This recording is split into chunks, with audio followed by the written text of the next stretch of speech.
मुस्नद अहमद में है कि अरफे से आते हुए हजूर सल्लल्लाहु अलैहि वसल्लम अपने सहाबा के एक मजमा के पास से गुजरे। उस वक़्त वहाँ क़यामत के ज़िक्र अज़कार हो रहे थे। सहाबा आपस में बैठकर क़यामत के बारे में बातें कर रहे थे। तो आप सल्लल्लाहु अलैहि वसल्लम ने फरमाया, जब तक 10 बातें ना होगी क़यामत कायम ना होगी।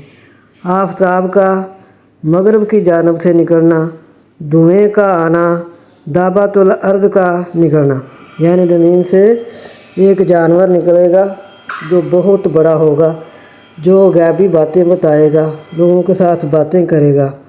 याजूज व माजूज का आना, ईसा बिन मरियम का नाज़िल होना, दज्जाल का आना, 3 जगह ज़मीन का दंस जाना, 3 जगह से ज़मीन दंस जाएगी, शर्क में, गर्ब में और जज़ीरा अरब में, इन 3 जगहों में ज़मीन दंस जाएगी।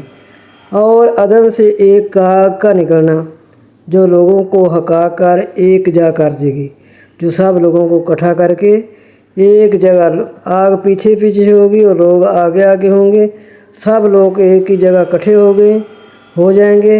वो शबबाशी भी उन्हीं के साथ करेगी और जब दोपहर को वो आराम करेंगे ये आग उनके साथ ही रहेगी।